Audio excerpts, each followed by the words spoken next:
Presiden Prabowo Subianto bersama Wakil Presiden Gibran Rakabuming Raka menggelar sidang paripurna perdana Kabinet Merah Putih di Istana Kepresidenan hari ini. Dalam arahannya, Prabowo menguraikan sejumlah program prioritas yang mengacu kepada kepentingan nasional. Kepala Kantor Komunikasi Kepresidenan Hasan Nasbi mengatakan agenda utama sidang Kabinet Perdana berlangsung satu arah, yakni mendengarkan arahan Presiden Prabowo. Jadi mungkin ini arahan Presiden pertama, sidang kabinet pertama ya kan, dan kita tentu harus mendengarkan arahan dari Presiden supaya kabinet ini mengerti apa yang menjadi target dan cita-cita Presiden. Jadi kita harus dengarkan ada arahan beliau supaya kita nanti bisa langsung mengaplikasikannya di kementerian dan lembaga masing-masing. Lantas, bagaimana berjalannya sidang paripurna? Dan apa saja arahan Presiden Prabowo dan kabinetnya untuk mencapai sejumlah program prioritasnya?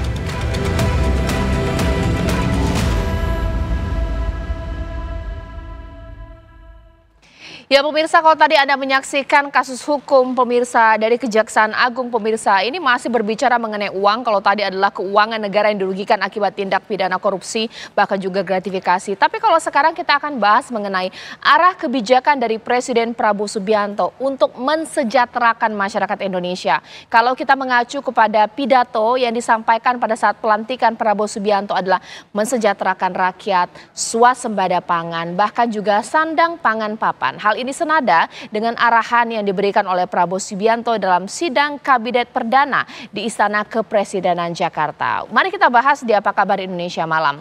Di studio TV One sudah ada narasumber kita, yakni peneliti LPM FEB UI, yakni Mas Muhammad Dian Revindo. Mas Revindo, selamat malam. Assalamualaikum. Waalaikumsalam. Selamat malam. Oke, yang pertama kita bahas mengenai secara umum.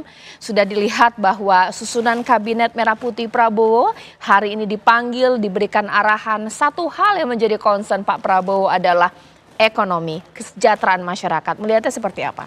Baik, terima kasih Mbak. Jadi menurut kami di LPM, kami punya beberapa studi mengenai kelas menengah yang semakin melemah, mengenai inflasi yang malah negatif, deflasi 5 bulan berturut-turut, mengenai ekonomi kreatif dan lain-lain. Silakan nanti cek di web LPM.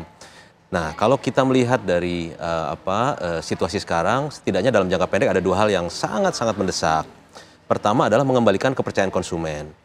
Memang kemarin deflasi itu belum bisa diartikan daya beli melemah karena komponen inflasi intinya masih positif, orang masih belanja nih.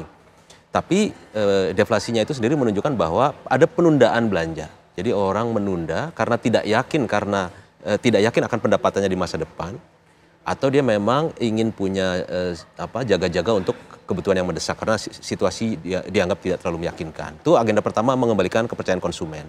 Agenda kedua, mengembalikan kepercayaan produsen. Purchasing Manager Index kita sudah di bawah 50, Mbak.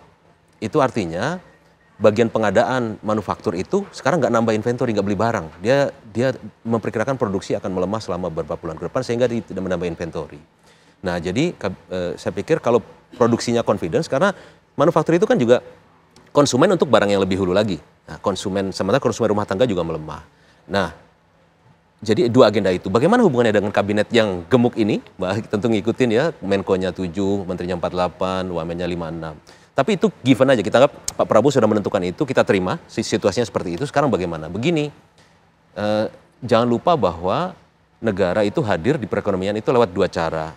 Anggarannya hadir atau kebijakannya hadir. Kalau anggaran mungkin agak berat ya, karena ada nomenklatur baru, ada struktur baru, harus ada nanti bagaimana pembinaan karyawan, lalu kemudian ada pos anggaran dan lain-lainnya. Mungkin di kuartal kedua tahun depan mungkin baru akan bergerak anggaran. Tapi jangan lupa pemerintah juga bisa hadir lewat kebijakan. Saya ambil contoh gini, kalau lewat anggaran untuk mengembalikan kepercayaan konsumen mungkin di akhir tahun ini meningkatkan penyerapan anggaran, ya itu dipercepat sehingga belanja bisa menggerakkan perekonomian dari sisi permintaan. Dari sisi produksi misalnya untuk mengembalikan kepercayaan manufaktur untuk berproduksi lagi, contoh kebijakan yang murah tanpa memerlukan anggaran banyak adalah tindakan tegas terhadap impor ilegal dan impor yang diduga ada dumping dari Tiongkok. Karena Tiongkok sekarang sedang kesulitan menjual produknya ke Amerika, kemana-mana, lalu mendumping ke Indonesia.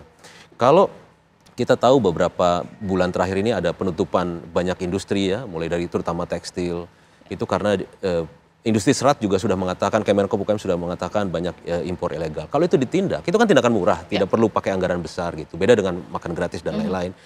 Tapi itu akan mengembalikan kepercayaan industri bisa membeli inventory lagi, lalu ekonomi akan bergerak. Jadi menurut saya kata kuncinya kalau anggarannya belum bisa hadir secara maksimal, apalagi kementeriannya banyak, regulasinya harus pro terhadap iklim usaha yang sehat. Oke, kalau kita mendengar pidato dalam atau arahan dalam sidang kabinet perdana hari ini adalah Presiden Prabowo Subianto mengatakan bahwa saya minta semua Menko, minta semua menteri telusuri lagi alokasi APBN, pelajari. Jangan mengada-ngada, studi banding, nah seperti itu. Kalau melihat dari komposisi atau penunjukan menteri dan juga wakil menterinya, sekiranya mereka akan melakukan bentuk studi banding seperti apa? Atau mungkin tergantung pragmatisme masing-masing, sudut pandang masing-masing, bagaimana nanti anggaran tersebut dialokasikan. Nanti dijawab sesaat lagi Mas Revindo, usai jeda berikut. Apa kabar Indonesia Malam kembali bersama Anda.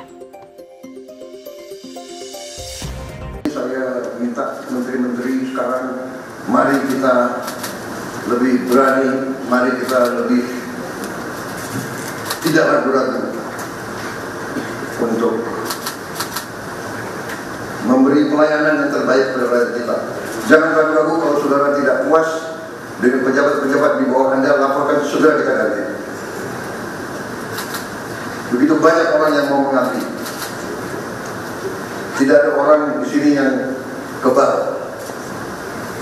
yang tidak patuh, tidak bekerja keras untuk bangsa dan negara dan rakyat. Saudara saya beri wewenang, copot segera, suruh tinggal di rumah aja daripada bikin susah kita. Itu dia tadi arahan Presiden Republik Indonesia Prabowo Subianto, menteri-menteri harus berani mengambil kebijakan. Nah, kira-kira menurut Mas Revindo, kebijakan apa yang paling baik dilakukan oleh menteri-menteri Kabinet Merah Putih Prabowo untuk membalikkan keadaan dalam sisi ekonomi ya? Pak Jokowi sudah bersama dengan kita melalui fase mulai dari kondisi geopolitik bahkan juga pandemi COVID-19, seperti apa? Ya. Saya akan kembali ke kerangka dua itu, pemerintah bisa hadir lewat dua, lewat anggaran, lewat proyek, atau lewat regulasi. Kalau lewat anggaran, ini waktu yang tepat untuk membalikkan lewat lewat penyerapan anggaran. Masih ada sisa waktu 2 bulan. Memang isunya kalau penyerapan itu satu, dia dialokasikan secara benar atau tidak. Kedua, secara administrasi buktinya lengkap atau tidak. Lalu keempat, penyerapannya berapa persen. Dan terakhir yang paling penting, berdampak atau tidak terhadap tujuan-tujuan pembangunan. Makanya kita apresiasi sekarang BPKP yang lebih kepada impact dari suatu anggaran, penggunaan anggaran dan kebijakan itu sudah mulai melihat sejauh mana efektivitas anggaran terhadap satu capaian pembangunan. Itu apresiasi, itu aja dikejar. Jadi berani itu maksudnya selama benar, tidak korupsi, ya gunakan saja asal kita bisa mengukur dampaknya.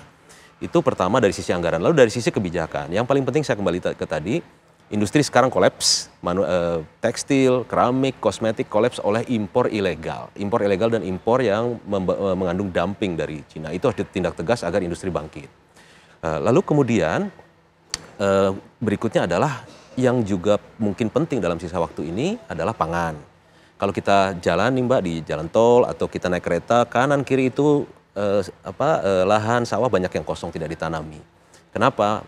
Petani itu ragu untuk menanam karena inputnya mahal, kemudian harga tidak cukup memberikan profit dan lain-lain. Oleh karena itu kalau Pak Prabowo dan kabinetnya bisa menjamin nanti akan ada harga yang cukup baik, misalnya HPP, harga pembelian pemerintah untuk gabah itu dinaikkan Rp1.000 gitu, jamin petani tidak akan rugi, itu akan sangat baik karena petani, jangan lupa petani adalah juga konsumen untuk berbagai input dan dia akan mampu mengendalikan inflasi di masa mendatang. Mungkin itu 3 agenda utama.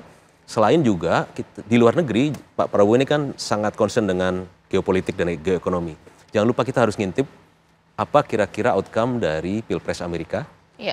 Kemudian seberapa akan berlangsung lama krisis Ukraina dan seberapa eskalasi dari krisis Timur Tengah. Itu harus diantisipasi ke Indonesia. Oke, karena ini merupakan kajian akademis ya, atau mungkin secara saintifik mungkin sudah diteliti, kita bukan pesimis, tapi bisa tidak semua itu dikejar di 100 hari pertama Prabowo Gibran? Nah, itu justru menurut saya tidak akan mengejar 100 hari, karena nanti kalau 100 hari dikejar akan dibuatlah target-target yang instan gitu. Tapi yang penting dalam 5 tahun harus ada arahan yang jelas, kedaulatan pangan, kedaulatan energi, dan industrialisasi yang kuat. Itu saya pikir arahan lebih penting dalam jangka panjang. 100 hari saya khawatir nanti semua mencari cara instan ya, bahaya Baik. malah. Mas Revindo, terima kasih banyak. Nanti kita tunggu bagaimana kemudian kerja-kerja dari Menteri Kabinet Merah Putih Prabowo Gibran, pemirsa. Sesaat lagi sejumlah informasi lainnya masih akan kami kabarkan untuk Anda usai jeda berikut.